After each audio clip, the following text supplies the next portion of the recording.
കോട്ടയം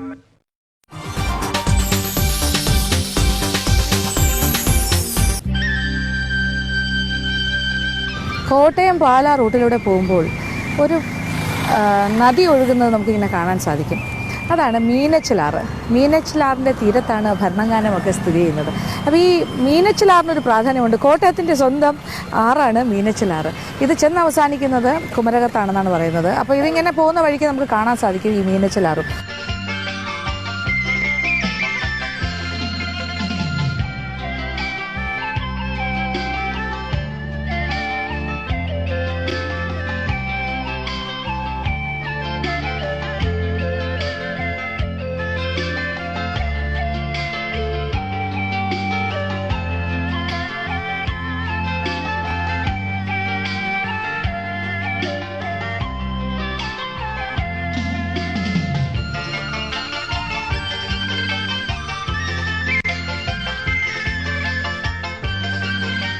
ഈ പാലാ ഭാഗത്തെല്ലാം വന്നു കഴിഞ്ഞാൽ വളരെ മനോഹരമായ ഭൂപ്രകൃതിയാണ്. ഇപ്പോൾ നമ്മൾ നോക്കുകയാണെങ്കിൽ റബ്ബർ തോട്ടങ്ങളൊക്കെ ഉണ്ട്. ഇത് കൂടാണ്ട് ഇതെല്ലാം തന്നെ വളരെ ഫെർട്ടൈലായിട്ടുള്ള സ്ഥലമാണ്. മീനച്ചിലാറിൻ്റെ ആ ഒരു ഫെർട്ടിലിറ്റി കിട്ടുന്നതെന്ന് വെച്ചാൽ മീനച്ചിലാറിൽ നിന്നുള്ള വെള്ളത്തിൻ്റെ കാരണം കൊണ്ടാകാം ഈ മണലെല്ലാം തന്നെ വളരെയധികം ഒരുപാട് ഫെർട്ടൈലാണെന്ന് തന്നെ നമുക്ക് പറയാൻ സാധിക്കും. പിന്നെ ഇപ്പോൾ ഒരു ഭാഗത്തേക്ക് വന്നു കഴിഞ്ഞപ്പോൾ ഇവിടെ ഇങ്ങനെ ഒരു കൃഷിത്തോട്ടം കണ്ടു. ഞാനിങ്ങനെ ഇറങ്ങി നോക്കുമായിരുന്നു.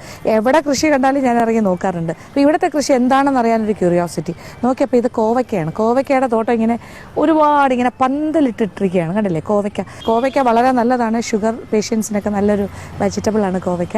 അപ്പോൾ ഇങ്ങനെ ഇവിടുത്തെ ഈ ഭംഗിയൊക്കെ ആസ്വദിക്കുമ്പോഴും ഞാൻ ഈ കുറച്ച് ചരിത്ര കാര്യങ്ങളിലേക്ക് പോവുകയാണ്.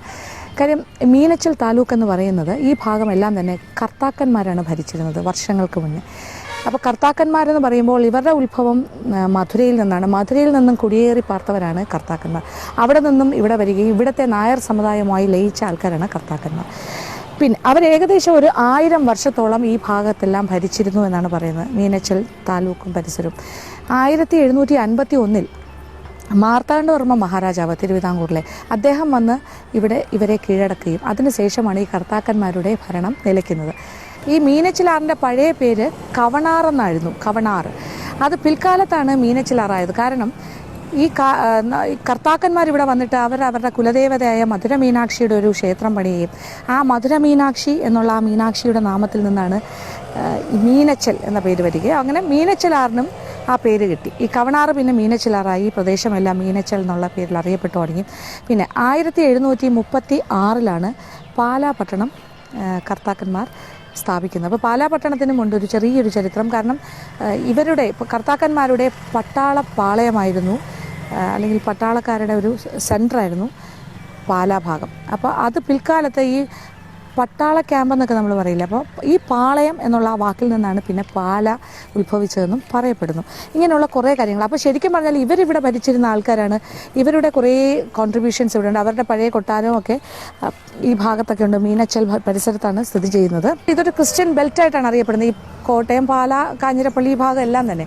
അപ്പോൾ എന്തുകൊണ്ടെന്ന് വെച്ചാൽ ഇത് വളരെ ഫെർട്ടൈലായിട്ടുള്ള ലാൻഡാണ്. അപ്പോൾ ഒരുപാട് ക്രിസ്ത്യൻ സമുദായക്കാർ പല ഭാഗങ്ങളിൽ നിന്ന്, ഇപ്പോൾ കൊടുങ്ങല്ലൂരിൽ നിന്നാണെങ്കിലും പറവൂർ ഭാഗത്തു നിന്നാണെങ്കിലും ഇങ്ങനെ പല ഭാഗങ്ങളിൽ നിന്ന് ഇവിടെ ഈ മണ്ണിൻ്റെ ഇത്രയും നല്ലൊരു ഫെർട്ടിലിറ്റി, അതിൻ്റെ ആ ഫലസമ്പത്ത് കണ്ടിട്ട് ഇവിടെ വന്ന് സെറ്റിൽ ചെയ്ത ആൾക്കാരാണെന്നാണ് പറയുന്നത്. അപ്പോൾ ഇവിടെ കുടിയേറി പാർത്തവരാണ് ഇപ്പോൾ ഇവിടെ ഉള്ള ആൾക്കാരെല്ലാം തന്നെ. എന്നാലും കർത്താക്കന്മാരുടെ ഫാമിലിയും അവരുടെ ഫാമിലി മെമ്പേഴ്സൊക്കെ ഇപ്പോഴും ഈ പരിസരത്തൊക്കെ തന്നെ ഉണ്ട്, ഈ പാലാ ഭാഗത്തുണ്ട്. എന്നാൽ ഇതൊക്കെ ചെറിയ ചരിത്രമാണ്. നമ്മളിങ്ങനെ കണ്ടു നടക്കുമ്പോൾ തന്നെ നമുക്ക് മനസ്സിലായി ഇതെന്തൊരു ഫെർട്ടൈലായിട്ടുള്ള സ്ഥലമാണ് ഈ പാലാ ഭാഗം. അപ്പോൾ കോട്ടയം ജില്ല എന്ന് പറയുമ്പോൾ കോട്ടയം മാത്രമല്ല, മധ്യ തിരുവിതാംകൂർ നമ്മൾ ടോട്ടലായിട്ട് എടുത്തു കഴിഞ്ഞാൽ വളരെ ഭംഗിയുള്ള സ്ഥലം, വളരെ ഫെർട്ടൈലായിട്ടുള്ള സ്ഥലം, അങ്ങനെ കാണാനും ഒക്കെ നമുക്ക് കേരളത്തിൻ്റെ ഏറ്റവും നല്ല സ്ഥലങ്ങളിൽ ചിലതാണ് മധ്യ തിരുവിതാംകൂർ.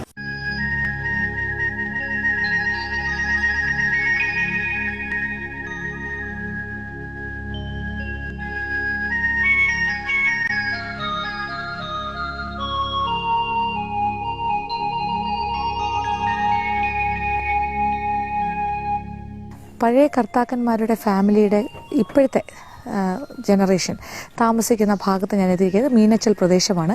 അപ്പോൾ ഇപ്പോൾ ഏറ്റവും തലമുതിർന്ന കർത്താക്കന്മാർ താമസിക്കുക, അതായത് ഏറ്റവും തലമുതിർന്ന കാരണവർ അദ്ദേഹം ഭാസ്കര കർത്ത, അദ്ദേഹത്തിൻ്റെ വീട്ടുമുറ്റത്ത് ഞാൻ എത്തിക്കഴിഞ്ഞു.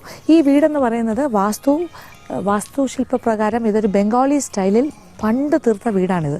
വളരെ പഴക്കം ചെന്ന വീട്. ഭാസ്കരകർത്ത ഇതിനകത്തുണ്ട്. അപ്പോൾ നമുക്ക് അവരെയൊക്കെ കാണാം, അവരുടെ വീടും പരിസരവും ഒക്കെ ഒന്ന് കണ്ടു നോക്കാം.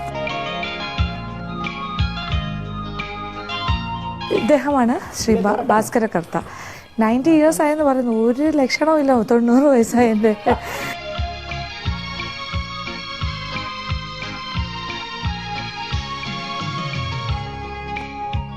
ഒരമ്മാവന് മെഡിസിൻ പഠിക്കാനായിട്ട് കൽക്കട്ടയ്ക്ക് പോയി. അവർ മെഡിസിന് പോയെങ്കിലും അവർക്ക് ഹോമിയോപ്പതിയുടെ ഇതേ കിട്ടുള്ളൂ, അഡ്മിഷൻ കിട്ടിയത് ഹോമിയോപ്പതി. അവിടെ അവർ ഒരു വീട് വാടകയ്ക്ക് എടുത്ത് താമസിച്ചിരുന്നു ബംഗാളിൽ. അപ്പൊ അവരവിടെ കണ്ട ആ വീട് പകർത്തി കൊണ്ടുവന്നാണ് അതേ മാതൃകയിൽ 3 ഉത്തര ഭാഷ. എല്ലായിടത്തും 4 ചതുര ഉത്തരല്ലേ, ഇത് ഇവിടെ ഒരു ഉത്തരം, ഇതൊരു ഉത്തരം, പിന്നെ അത് ശരി 3 ഉത്തരം. ശരി 3 ഉത്തര ഭാഷയും ഇത്രയും പൊക്കോ ഉള്ള പഴയ കാലത്ത്. എത്ര പഴക്കമുള്ള, എത്ര വർഷം പഴക്കം? വളരെ പഴക്കമുണ്ട്. ഏതാണ്ട് എനിക്ക് 90 ഞാനുള്ളത് ഇതുണ്ട്. ഉണ്ട്. അപ്പൊ 100 വർഷത്തിന് മേൽ പഴക്കമുണ്ട്.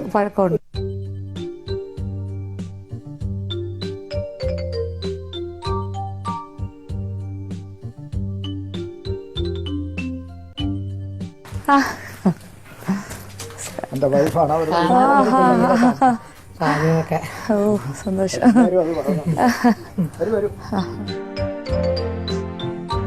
അപ്പൊ പഴയ തറവാട് വീട്ടിലെത്തിക്കഴിഞ്ഞു. ഇതാണ് അല്ലേ ശരിക്കും കർത്താക്കന്മാരുടെ പഴയ വീട്. ഇപ്പോൾ എക്സിസ്റ്റിംഗ് ഒരെണ്ണം, ഇപ്പോൾ ഉള്ളതിൽ എക്സിസ്റ്റിംഗ് ആയിട്ട് ഈ പഴയ വീടാണ്.